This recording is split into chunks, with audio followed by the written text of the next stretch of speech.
روز بخیر بیننده عزیز، سرخط خبرهاست از استودیوی مرکزی رادیو آزادی و من طاهر سفر در خدمت شما.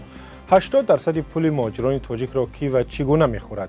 امریکا به اوکراین بسته نوی کمک‌های نظامی فرستاد، از جمله بمب‌های خطرناک خوشه‌ای. درخواست دیگر یک سازمان بین المللی از حکومت تاجیکستان و عملیات غیرعادی به ضد طلبنده‌ها و گدایان از خبرهای برنامه امروز است. تحقیق زندگی مردم در تاجیکستان نشان داده است که عائله‌های پایبند مهاجران 80% پول را که فرزند، شوهر یا برادر و خواهرشان از روسیه می‌فرستند برای خورد و خوراک خرج می‌کنند. فقط 10% این پول برای تحصیل، طبابت و یا اجاره خانه صرف می‌شده است. بقیه را باشد برای برگردانیدن قرض استفاده می‌بردند و یا برای روزی مبادا نگه می‌داشتند. تحقیق مذکور بانک جهانی انجام داده است که برای محو کمبیزاتی به تاجیکستان کمک مالی می‌رساند. با گفته این مؤسسه بین المللی، آمار مذکور نشان می‌دهد عائله‌هایی که مهاجر کاری دارند کمبیزات هستند و یا در برابر کمبیزاتی آسیب پذیر می‌باشند. بر اساس تحقیق بانک جهانی 40% عائله‌های تاجیکستان گفتند که حداقل یک نفر از عضو خانواده‌شان در روسیه کار می‌کند.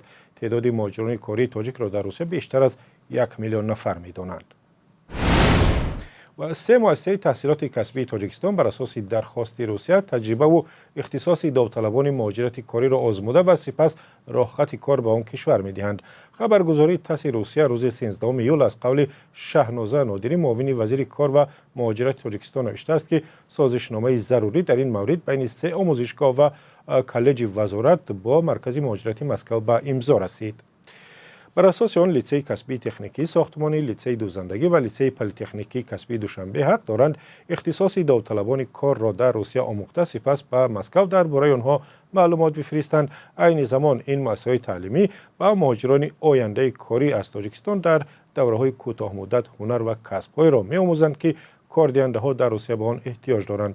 منتقدان می‌گویند حکومت تاجیکستان به جای فراهم کردن شرایط کار برای مردم در داخل، آنها را تشویق می‌کند به خارج برای کار بروند که پیامدهای درازمدت آن برای اقتصاد کشور بسیار بد است. کمیته دفاع از خبرنگاران قرارگاهش در امریکا بار دیگر از حکومت تاجیکستان خواسته است که روزنامه‌نگاران و بلاگران زندانی را آزاد کند. سازمان مذکور روز 11 ایول در بیانیه از الفتخانی محمدشاه و دلیر امامعلی، عبدالله قربتی، ذاقبک سیدامینی، عبدالستار پیر محمدزاده، خوشام غلام و خورشید فاضلوف نام برده است. در بیشتر از یک سال اخیر در تاجیکستان 8 روزنامه‌نگار و بلاگر را با گناه همکاری با سازمان‌های ممنوع از 7 تا به 21 سال زندان محکوم کردند. بعضی از روزنامه‌نگاران زندانی در نامه‌های خود از بازداشتگاه و محبس گفتند که زیر فشار اتهام را پذیرفتند و تحت شکنجه به گناه اعتراف کردند. سازمان‌های حامی حقوق وضع آزادی بیان و رسانه‌ها را در تاجیکستان بسیار بد نامیده حکومت را همواره برای تعقیب و فشار بر ژورنالیستان تنقید می‌کنند.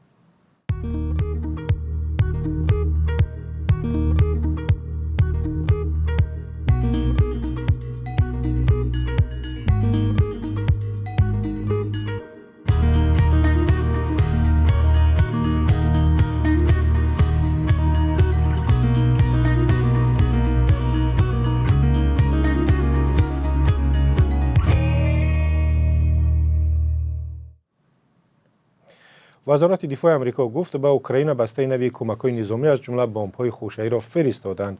از این پیشتر و در روز پنجشنبه الکساندر ترنوفسکی، فرمانده عالی رتبه اوکراین، گفت کشورش این نوی اسلحه خطرناک را هنوز استفاده نبرده است که می‌تواند وضع را در میدان نبرد به کلی تغییر بدهد. آمریکا روز 7 ایول بسته نوی کمک‌های نظامی را به مبلغ 800 میلیون دلار برای اوکراین جدا کرد. استفاده از بمب‌های خطرناک خوشه‌ای را 110 کشور جهان منع کردند، زیرا خطر هلاکت مردم غیر نظامی در آنها زیاد است. آمریکا، روسیه و چین از جمله کشورهایی هستند که هنوز به قطعنامه بین المللی منع استفاده از بمب‌های خوشه‌ای نپیوستند. برمیگردیم به تاجیکستان. کولاب سومین شهر بزرگ کشور هست و مسافربر و خطسیر دارد، اما در اینجا ایستگاه اتوبوس نیست.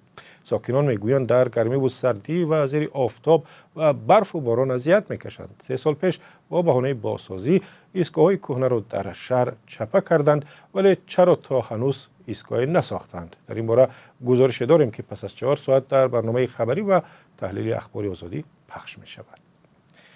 و در ترکمنستان عملیات غیرعادی را به ضد طلبنده و گدایان آغاز کردند، چون به باور مقامات آنها آبروی پرزیدنت کشور را می‌ریزانند. عملیات در ولایت بالکانی ترکمنستان می‌گذرد و تاکنون 10 نفر از جمله کودکان و معیوبان را دستگیر کردند. منبع‌های بخش ترکمنی رادیو آزادی گفتند مقامات آنهایی را نیز بازداشت می‌کنند که از پرتابگاه‌ها خوراک می‌جویند.